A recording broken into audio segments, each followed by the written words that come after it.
They race the boat race course back the other way, downriver, towards Putney this time. Now, fewer than 400-odd crews involved. There you see the site, and Chris Baillieu and Harry Carpenter will pick them all out for you. You must be joking, Des.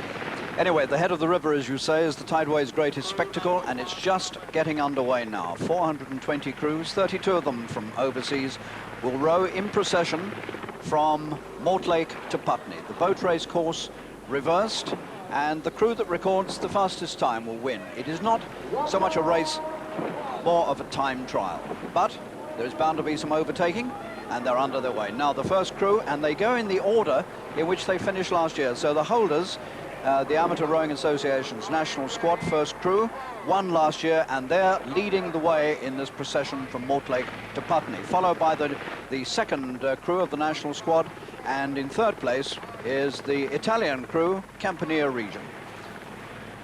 So they go off at about 10 seconds apart, roughly speaking. Chris Baillieu, he knows all about this, he'll tell you more about it. Yes, very roughly speaking, as we're looking down now on the national squad crew, around with Stephen Redgrave and Andy Holmes in the middle. At that crew, there are Olympic medalists, World and Commonwealth medalists, followed by the second squad crew, which is built around the Nottingham lightweight group. They're all, 6 of them are lightweight medalists, and starting very close behind them were the Italian crew from Campania, who were also well decorated with medalists. And that's the top 6 in the order they go off. And as you can see from our picture, while the leaders have begun their race, hundreds of other crews are still coming upriver to take their places for the start. So you've got the leaders going in one direction and the people who are going to row later going in the other direction. A most amazing spectacle. And remember, 420 crews in the end will take part in this event. The record time, recorded in 82 by the national squad, 17 minutes, 10.42 seconds. And Chris Baillieu thinks it might be quite fast this year. Yes, this wind we've got today, which is a northwesterly, which has dropped substantially since the morning, will actually help them just the same way as it hindered the boat race crews which rowed in the opposite direction. Since the boat race this morning, the tide has turned, and these crews are now racing on a fast ebb tide, and they've got the assistance of the wind behind. So, providing there's a sufficient pressure up at the front of the race, with the number 2 and 3 pressing on number 1, we should get a really good race for the winner of this event. And this is the first crew, the national squad crew.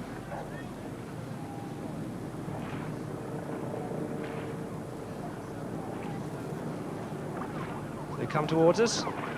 Terry Dillon at bow, John Maxey at 2, John Garrett at 3, Martin Cross, Olympic gold medalist at 4, and Andy Holmes and Stephen Redgrave at 5, 6.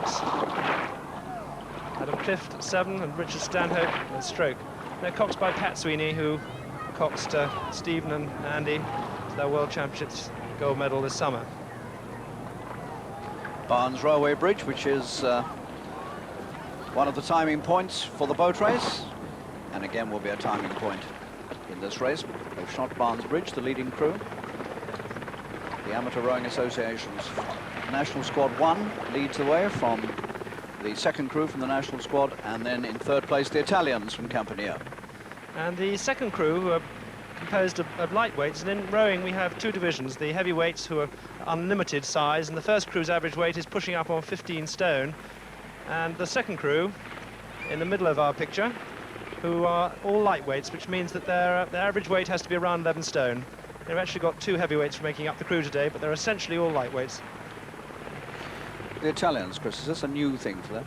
No, they've been over here for the last 2 or 3 years. I think they like the opportunity to race abroad at this time of year.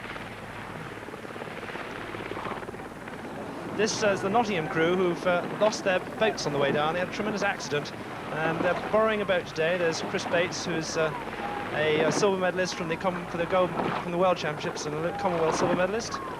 Peter Heine also in the same crew. Now this is one of the heavyweights who's making up the crew for the day. And Alan Whitwell just in front of him, who's world champion in the double sculls from Nottingham. Ian Knight also a heavyweight making up the crew from Nottingham. 6, Carl Smith, who rowed also in the double World Championships gold medalist. And Neil State, silver medalist from the fours at Nottingham, the lightweights. And Stuart Forbes, their stroke. What's the advantage of having the cocks up front, as that second crew has? Well, very little. In 2,000-metre racing, there is some suggestion that it balances the crew a little bit better, but they borrowed this boat from the national squad today because their own was destroyed. It's not perhaps the best boat, particularly if it's blowing very hard and very rough. It all tends to come in over the cocks. Now, from our aerial shot, you get a good view of that vast Surrey bend, which is now looming ahead. Dozens and dozens and dozens of crews still making their way up to the start as the leaders pass them by. This sort of racing is really rowing's equivalent to the cross-country running season. In the summer, of course, crews race over much shorter distances, usually around 6 minutes, but they do their endurance training over this sort of distance in the winter, and this is the sort of final race of their winter training period before they start switching into the summer racing higher tempo work. There's been very little change relatively in the positions of the first three crews, has there? No, very little, and I think the lightweight crew, the Nottingham contingent of the national squad, are holding on very well. Of course, the further these crews row, the shorter the advantage, oddly enough, of the heavyweights. And the heavyweights' advantage tends to be magnified over the 2,000-metre course, and I would expect to see the lightweights proportionally doing very well here, but over the second half of the course, the heavyweights, I expect, will draw away. But at the moment, pressure's being maintained on that first lead crew from the national squad by their lightweight compatriots, and the Italians, who too are still within striking distance but have fallen back from their starting position, because as you may remember, they were almost overlapping the second crew when they started. In Corney Reach Here we have the leaders, the right of the picture, national squad, followed by Nottingham national squad and the Italians. And in fact, there's another national squad 8 coming up in 4th place, isn't there? With the Italians here, we've got a bit of a grudge match, because in the middle of this Italian boat are the brothers Abignali, who were the world champions in cox pairs this year, until beaten by Stephen Redgrave and Andy Holmes. You'll see them in the middle, to our right of our picture. Brothers Abignali, who will be out to try and get one back on the English cox pair, who removed the title which they'd held for 3 years before this summer's World Championships in Nottingham. They look like twins. No. Extraordinary. There are in fact 3 of them, but only 2 rowing in the boat today. Now, back at the start, we have crew number 36, and Chris will tell us what's significant about this. Now, this is the University of London first crew.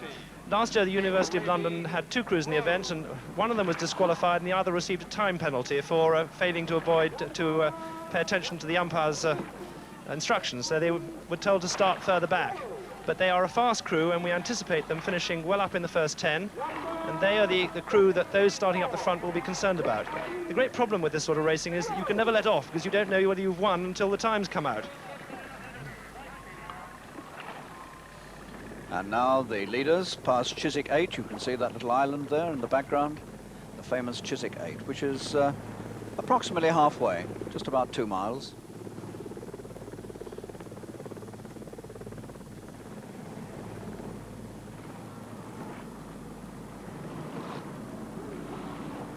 What a difference that change around in the wind makes. Here comes the national squad in nice flat water.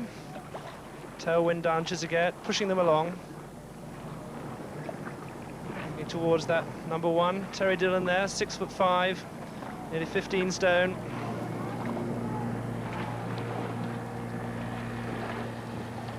Cox Pat Sweeney has been abroad in America for 10 years. Tells me the last time he rode in this race was 1977, and he won it then.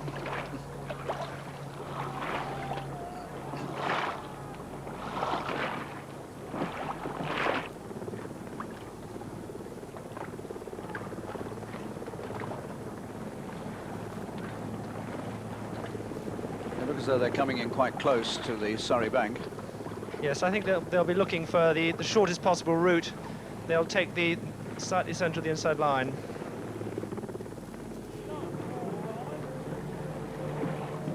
Here we have the crew 4, who are the second lightweight national team, but they're being closed up by Fiat, who are the second Italian crew here today. They're coxed by an English girl, Pauline Wright, who coxed the English 8 in the last Olympics. And this is, I think, on their side, a very wise choice, because the Italian coxes don't know the river, and we saw this morning in the boat race how terribly important it is to know where to go. And although there may be slight language difficulties, she'll certainly steer them well. And here they are, trying to overtake a crew in what is a very difficult point in the race.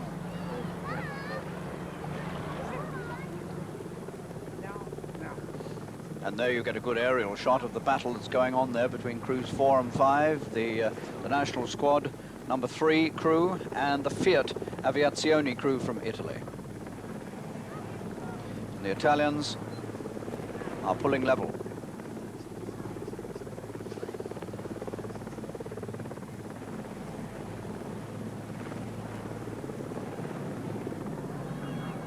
And the leaders come to Hammersmith Bridge. It's centenary year, this famous old suspension bridge.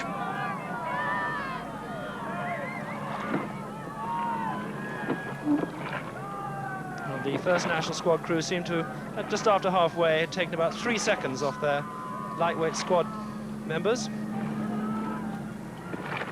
And they're now coming down towards the final straight under Hammersmith Bridge, and it's the way home. But it's a very painful, long way home.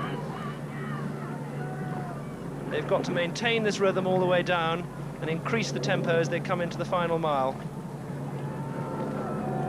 You can see those flags on top of the Hammersmith depository there. Nothing like this morning when they were standing out, almost flying upwards, certainly at right angles. And we can see that the second crew, the national squad lightweight crew, has opened up a big gap on those Italians from Campania. It looks as if their attempt to gain the headship has already failed so far this year. And for the first time today, the sun has come out in time to greet these oarsmen, these leaders, as they head for home at Putney.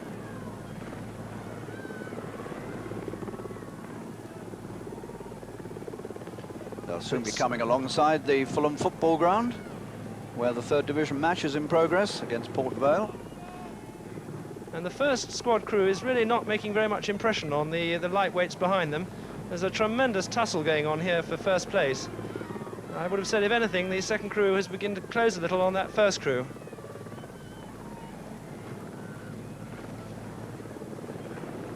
And this is Hampton School, who are the outstanding school crew in Great Britain today. They've produced a number of quite outstanding oarsmen, including Matthew Britton, who we saw rowing for Cambridge this morning. They recently won the School's Head of the River, the prize for which was a trip to Hong Kong, where they take part in the Southeast Asia Championships.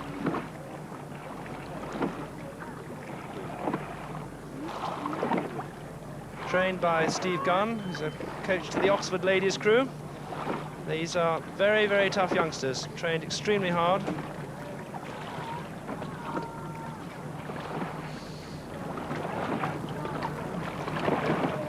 And as we look at Hampton School, so the battle for the lead is being fought out fiercely indeed as they come towards the boathouses of Putney. This is a difficult angle for the cameras, but we can see here how these first 5 crews are all still very much in contention. But that first crew is in some difficulty with the lightweights. And what a coup it would be if the lightweights can get right on top of the heavyweight crew. Very much fancied this squad crew, has destroyed all the opposition it's met in training. And as they come towards the Fulham football ground, I hear that Fulham are trailing to Port Vale by 2-0. Not happy days at Fulham. We've got ideal conditions for lightweight rowing. The faster the conditions, the more it tends to favour the lightweights. If you get heavy conditions like the boat race crews rowed in this morning, it certainly helps to have a heavyweight crew. But here the lightweights being blown along, rowing beautifully. Their stroke, Stuart Forbes, sets a quite beautiful rhythm. It's always a beautiful crew to watch, any crew that he strokes. Striking a little bit higher, a few more strokes a minute they may take than the heavyweights. They're not impeding the boat in any way. And here come Campania from Italy. All internationals in this crew. All of them have won medals at world class, so it shows the standard of the field at the front of this. And here's number 5, which is Fiat, who've overtaken number 4, the second lightweight crew. Again, a mix of Italian internationals and club oarsmen, coxed by Pauline Wright of Great Britain, making up well. We look down, magnificent aerial view on the leading crew. number 1, the ARA national squad, winners last year. They won by 20 seconds. So they're certainly not going to have that this year. They're not getting it their own way at all. I'd say the gap has stayed fairly moved.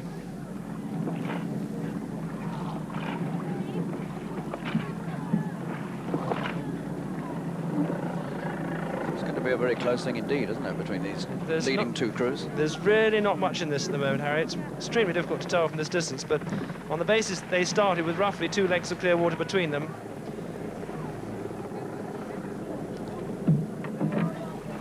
And here we have London University, who are making their charge from the back.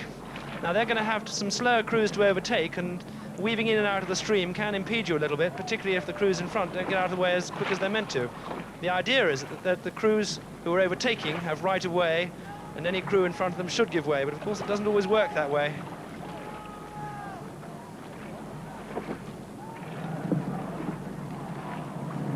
And now the 2 leading crews within sight of the finish. They finish at the University Stone, just above Putney Bridge, which is the starting point, of course, for the University boat race. I'd say that the squad first crew has pulled away a little bit in this last 2 minutes, but it's no substantial gap. They've raised their rate of striking to over 36 in an effort to get as far away from this second crew as possible. But it's a tremendous effort by the second squad crew, who chased them the whole way down the course. This is a boatload of heavyweight internationals, well over 14 stone average weight, and coming up behind them, the lightweight group based at Nottingham, national squad again. Most of them only around 11 stone. And that second crew have left the Italians some way behind them. So here we are now looking down on Putney Bridge, and just above that bridge is the finishing mark,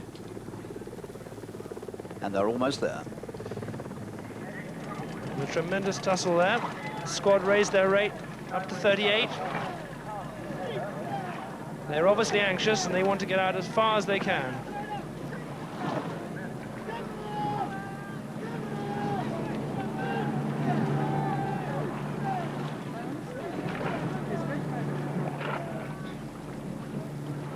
And it's all over.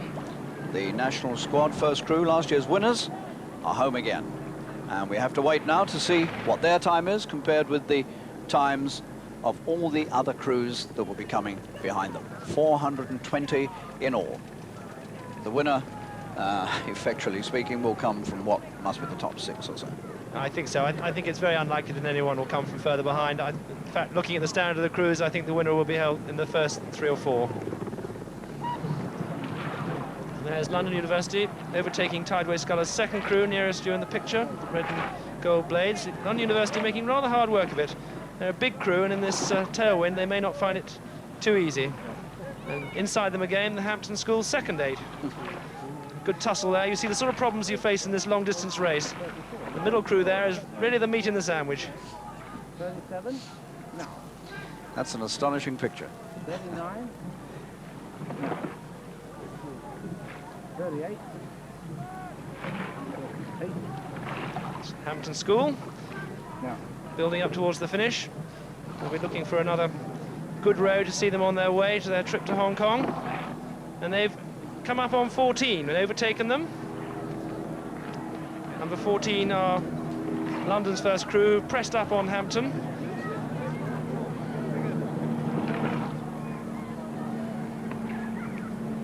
See how close these crews are getting. They all want to hold the middle line, which is where the strong tide is. So there's a tremendous tussle going along here. 13 trying to hold off 14. Hampton School, those schoolboys fighting off the older men from London Rowing Club, including several Oxford and Cambridge Blues there in the London crew in the middle.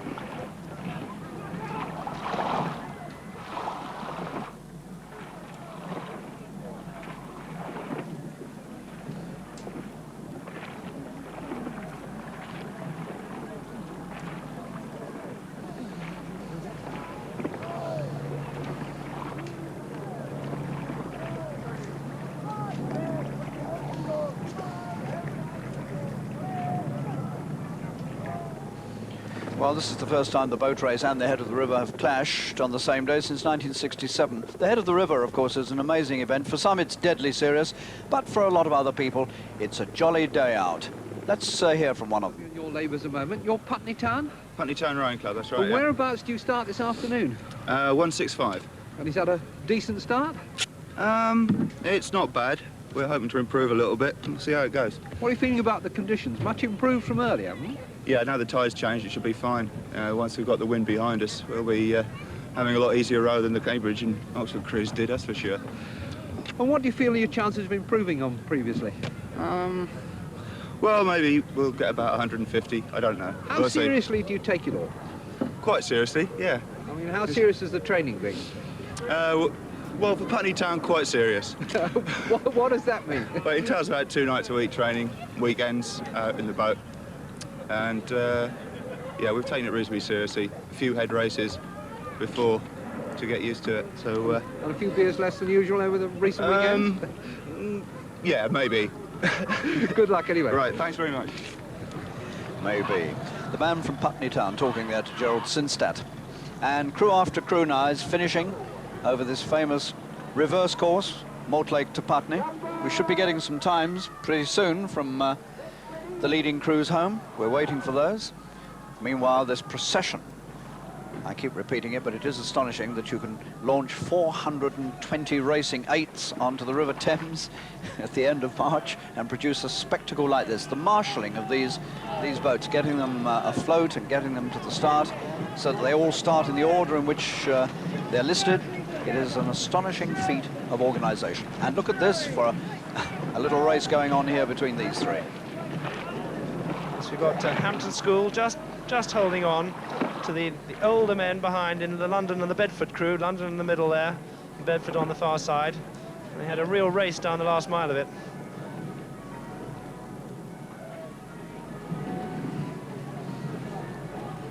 Quite big crowds along the Hard here at Putney. People coming out in the afternoon sunshine and enjoying this amazing spectacle.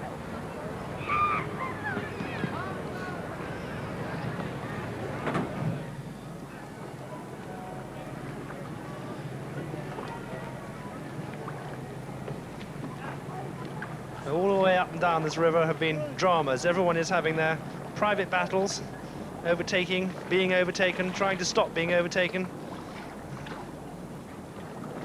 Meanwhile, there we have crews on the way to the start. 195, still a long way to go.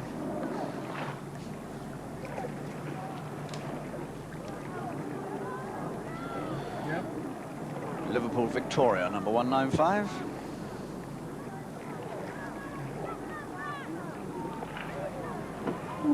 And here we have Crew 71, Rent-A-Crew, by name, not entirely by nature, though it's a band of friends who get together for these sort of events. It includes Tom Boswell, Radio 2's rowing correspondent, rowing down the far end of the boat at the 7 seat. 2 from the Cox. Taking it rather more leisurely than you find with the top crews.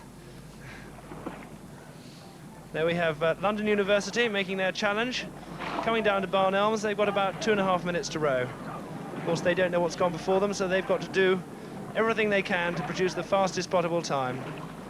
Coming past Fulham Football Ground.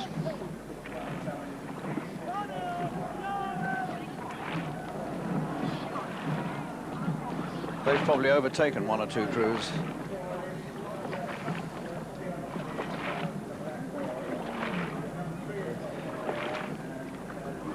Still no times in from the leading crews.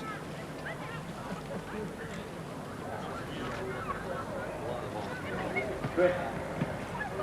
27 time 1 and 28 the answer.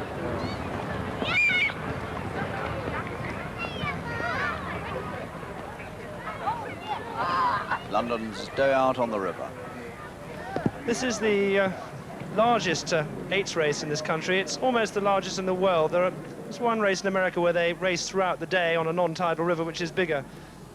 There's plenty of demand for this race. There could be very many more entries if the river actually permitted it. 420 is the maximum number which the river authorities will permit for safety reasons. There are various races held over this reach, but this is by far the largest. And it's a tremendous feat of organisation and management to actually get everyone in the right place and the right time. So, apart from the number of people, each one of these boats is worth at least £7,000, so there's an awful lot of hardware which has to be looked after down there. There are prizes, of course, for a lot of people, aren't there? All sorts of grades and prizes in various grades. Yes, there's help, prizes given for everyone, not least the overall winner, but to the best crew who rows on the tidal reaches of the Thames, the best crew from off the Thames. There are all the help.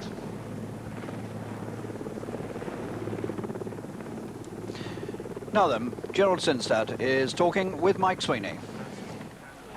Pat Sweeney, can I have a quick word with you? What's your verdict at the end of that? Do you think you've done enough? From the sounds of it, I can't really see anything that's going on behind the lads. Let me know what's going on, and it sounds like I think we did, yeah. The lightweights from Nottingham gave you a bit of a race there, didn't they? Yeah, they went really well. We didn't have a particularly great race. It was quite good, but it was very, very rough all the way down, so we really couldn't just use the strength that's in the boat.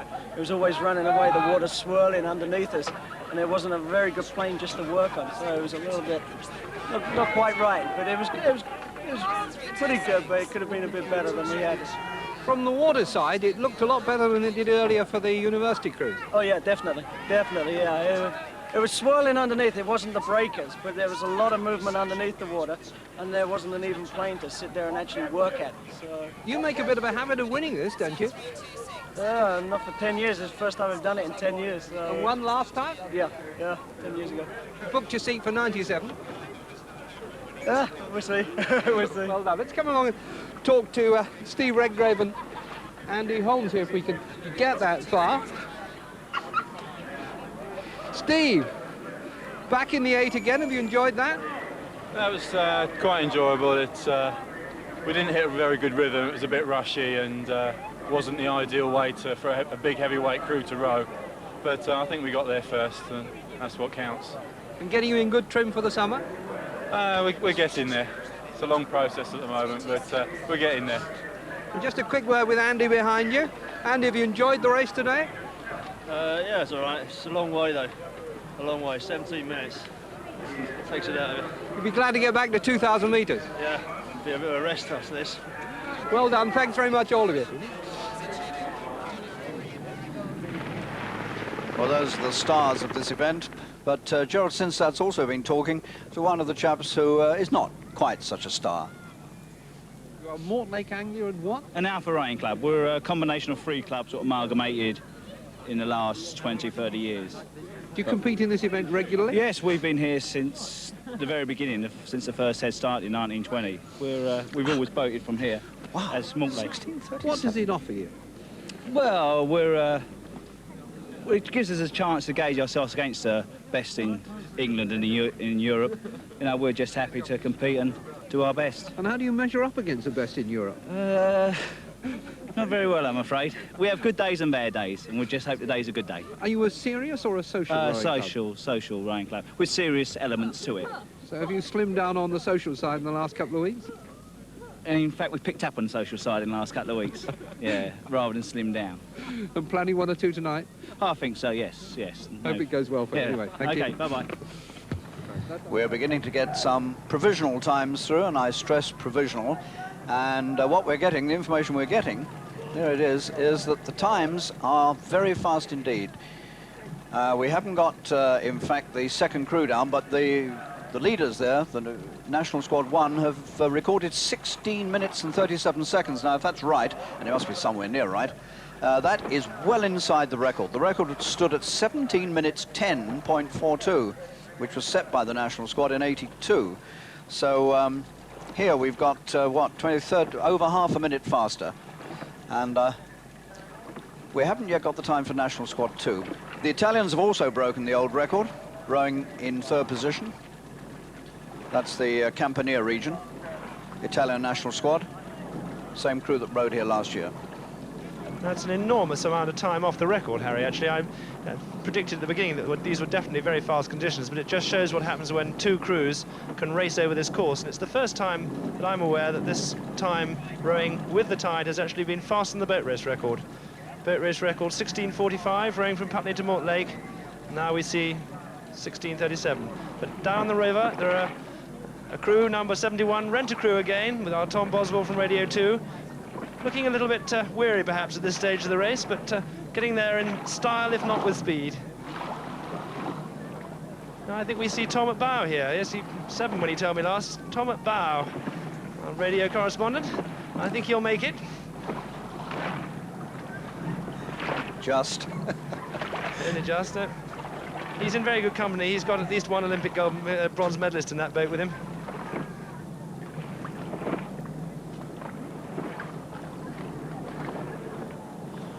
And still they come. Crew after crew on this famous stretch of Thames water. And now Gerald Sinstadt is with the lightweight crew, National Squad 2. You've obviously given the national squad a bit of a race. Do you think you've done enough to catch them? I don't know, I'm not sure. We'll wait till we see the results. It's going to be very close, though, very close. What sort of a row did you have? Nice and comfortable, actually. It's important for this sort of distance. It was good together, nice, smooth, pacey row. Very pleasing. And a lot easier than it was this morning, I guess.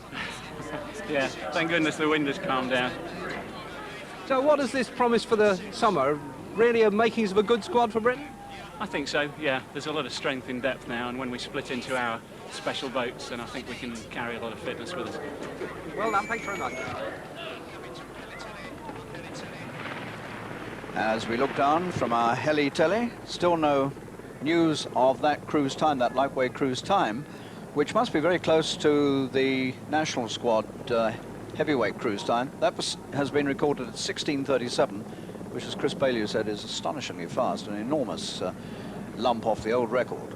The Italians, rowing in third position, came home in 17 minutes dead, according to the provisional time, so somewhere in between there is crew number 2's time, and they might be pushing number 1. I should be surprised if they're far short of 16:40, and we might even find they're closer than that. It's very hard to tell when you're merely looking at the gap as they go past. Interestingly enough, the second Italian crew, Fiat, were only 1 second behind their compatriots.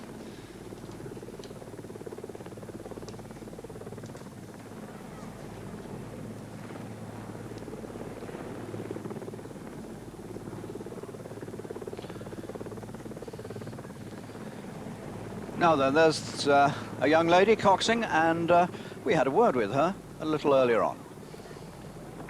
Your Exeter Rowing Club, what's your function here today? I'm the coxswain. And whereabouts are you starting in the race? 297. That sounds a long way down. It is. And is there a special problem for the cox when there are so many boats on the river? Yes, trying not to collide with everybody else. Have you done it before? Only on as a 4. This is the first time in an 8. Apprehensive? Very. Hope it goes well for you. Thanks Thank you very much. Well, she'll be feeling better now that she's out on the river. Now, number 116, that cox there is none other than one of the likely lads, Rodney Bewes, a great sculling enthusiast. He's always out on the river down here, member of London Rowing Club. That's one of the London club's many boats in this event. So Rodney Bewes out there coxing his crew, straight backed.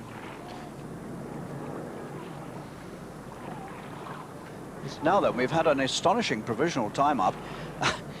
Our computer is telling us that crew number 8, which is University of London Tyrian, have recorded 16 minutes 10, which, if it's right, is 27 seconds faster than the number 1 crew, the national squad crew, and they were half a minute and more in front of the old record. Can that possibly be true? Well, I hesitate. I suspect there may be a minute error there. 17:10 I would regard as more possible. Let's wait until the results come through, I think. But it's... Still the crews come. These are only the men's crews. You mentioned earlier there is a limit to the number of crews that can row here. So the ladies actually row their own race, which took place a couple of weeks ago. More than 100 crews in the women's race for the first time this year. It's a rapidly expanding sport for the women. Here we see quite a lot of lady coxswains.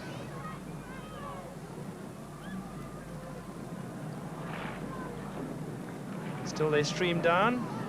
Barn Elms down towards the finish.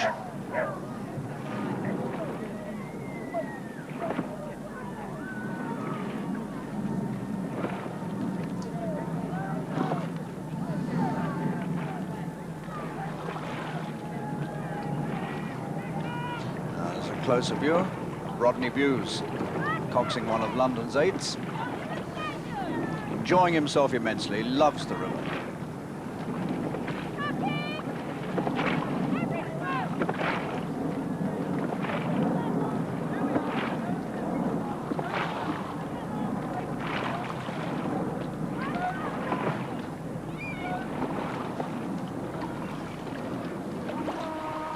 Now, rowing in that crew is none other than Dan Topolsky, the famous coach of the Oxford boat race crew.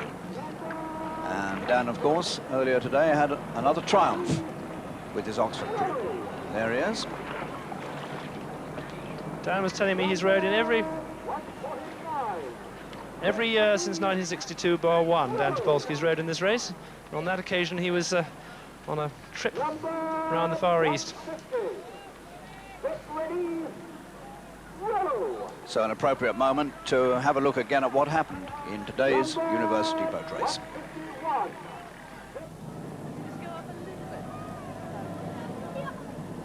And Cambridge now rowing up to the stake boats.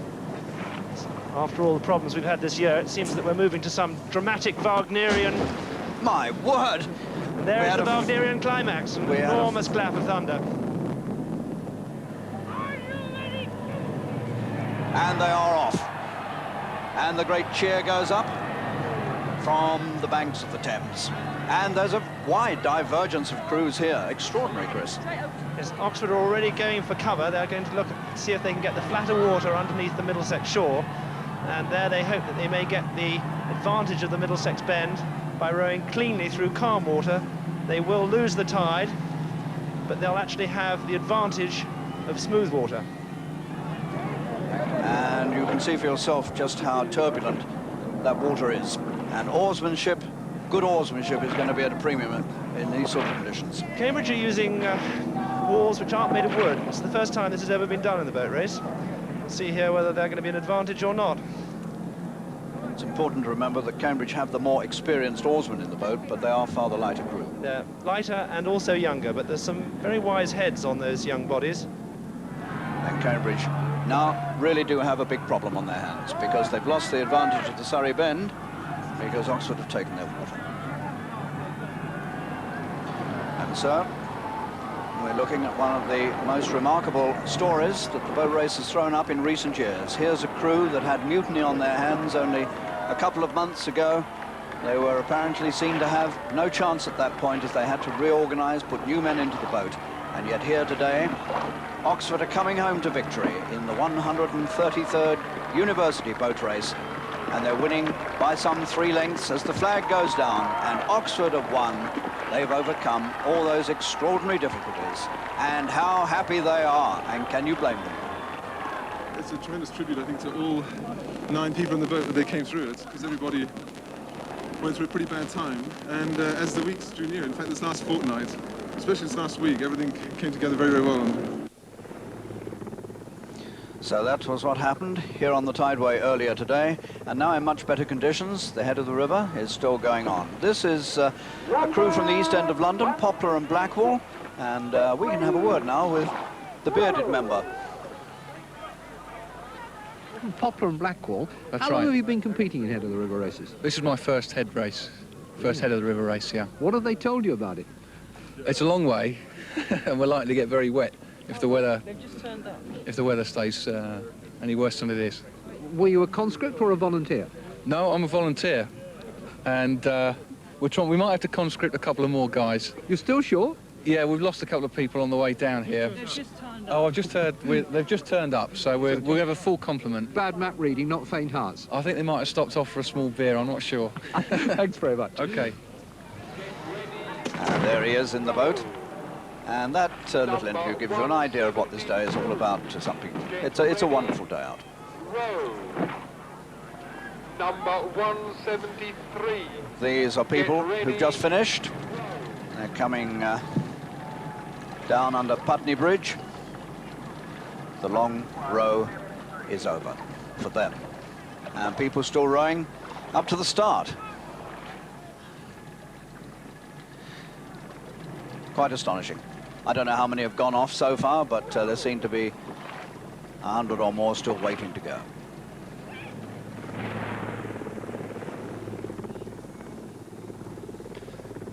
When this race was conceived, it was one as a culmination of winter training combined with a fine social event. The man who created this event, Steve Fairbairn, a famous oarsman from the Cam and later at London and Thames rowing clubs, great believer in hard work over long distances, great innovator in English rowing, been much admired over the years, and he set up this race in 1926.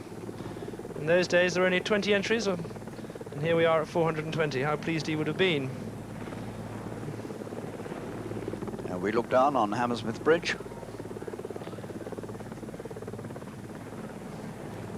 And the computer, with its provisional times, is still showing that crew number 8, University of London Tyrian crew, recorded 16 minutes and 10 seconds. And we're still looking at that with some skepticism, Chris and I must say, particularly Chris. And crew number 1 is at 16 minutes 37, which we thought was extraordinary anyway. And here we have Dan Topolsky rowing at bow in this crew here. He's in very good company too. He's got a number of former Olympic and world medalists on board with him to help him along.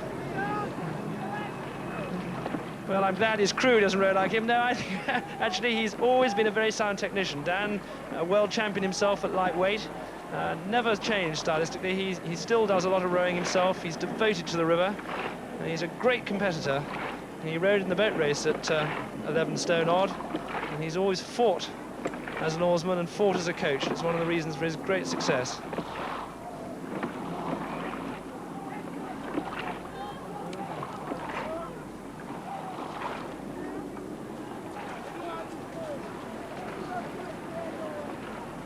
Well, they've got about 3 miles to go. So he's got, we'll see how he's feeling perhaps further down the course. But at the moment, however much champagne he may or may not have had, he's still going well. Rodney Bewes testing his vocal cords. Stroke, I'm not sure whether Stroke's enjoying the... Oh, they're all laughing away.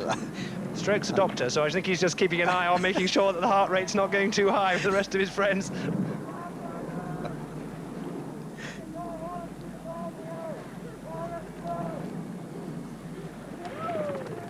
And still, these crews come from Mortlake to Putney, crew after crew. Wonderful scene.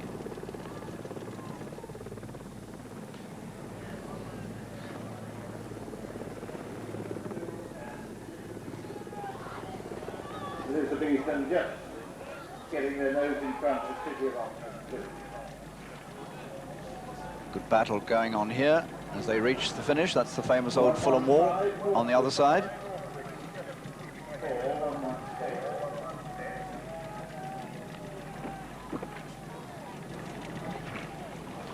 It's much admired abroad, this style of racing. Britain pioneered this, and indeed we pioneered the sport in many respects, and we're actually able to use this as a valuable part of winter training before the crews tune themselves for the summer.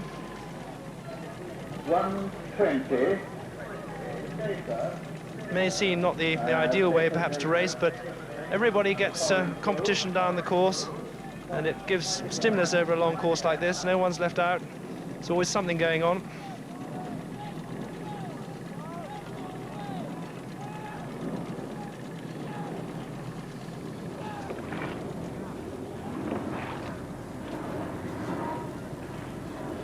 There's Rodney Bewes steering his men home.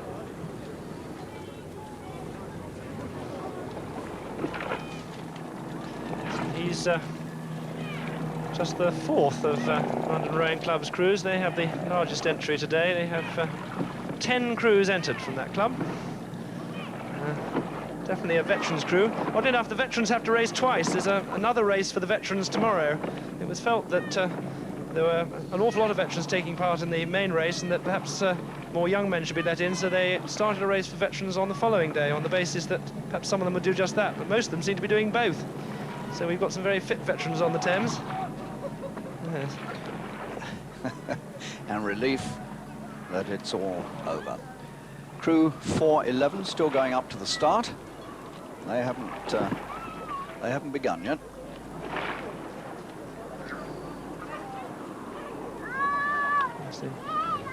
And we can look down on the Fulham-Port Vale match at Craven Cottage. 2-0 to Port Vale, the last I heard. And that looks fairly sparsely attended.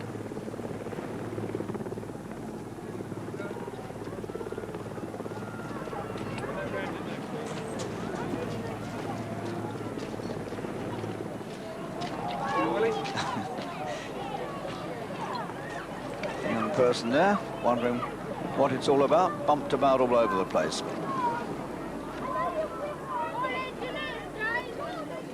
The crews who start at the lower end were warned to bring their lights with them so that they could actually get themselves back after the end of the race.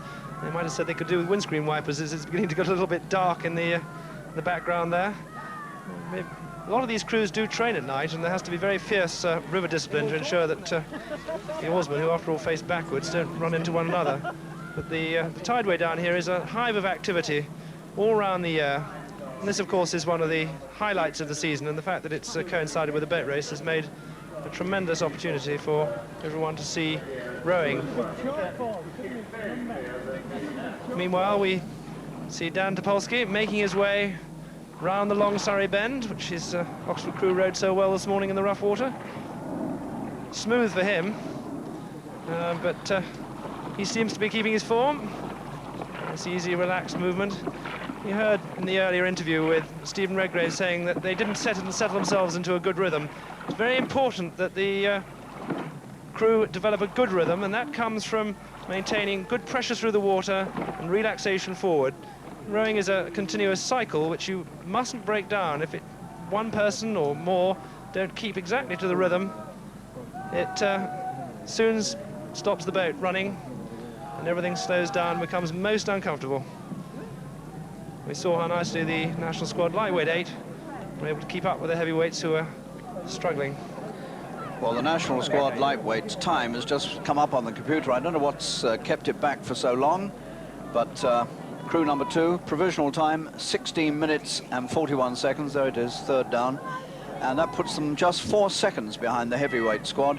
And still we see that extraordinary time up there. So maybe it is true. Well, University of London Tyrian, 16 minutes 10. Yes, that's a full minute in front of the old record. Yes, that would be quite remarkable. They are a good crew. It's essentially the old boys from London University, and it includes the Coxless 4 who represented Great Britain at Nottingham and who finished 9th, and also the mountainous Richard Budgett, who was Stephen Redgrave, Andy Holmes and Martin Cross's partner in the Olympics in '84 when they won a gold medal.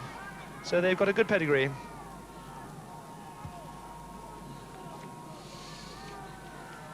Now, boat number 357 has a very interesting gentleman in it. That's the Maidstone Invicta boat, and coxing that boat is Brian Eadie, who was the cox of the winning Cambridge crew in the 1953 boat race. Won by a huge margin. And there he is, the cox, Brian Eadie.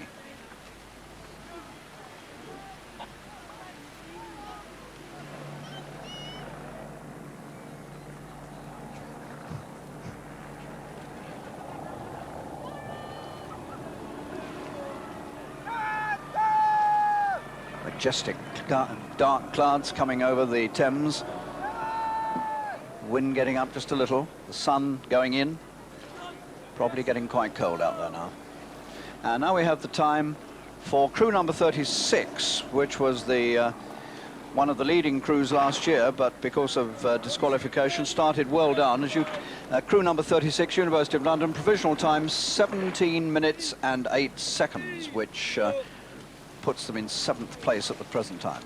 Certainly they wouldn't want to be beaten by their old boys, so there they are, a full minute in front, the old boys at the moment on the provisional times, University of London Tyrian.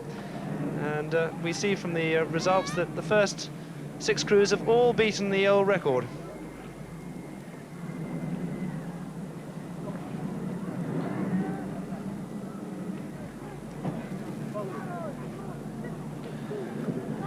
Well, this has been a truly memorable day out on the River Thames. Earlier today, the 133rd University Boat Race, which was won in quite remarkable fashion by Oxford in 19 minutes and 59 seconds, 12 seconds ahead of Cambridge. And now, late in the day, the famous Head of the River event with, at the moment, the leading crew on our provisional times is crew number 8, the University of London Tyrian crew, who have come home, we're told, in 16 minutes and 10 seconds. And if that's true, that's a whole minute inside the whole record, the old record. And they've beaten by 27 seconds the favourites for this event, last year's winners, the #1 national squad 8. So that's the news from the Thames at Putney on a great day out on the river.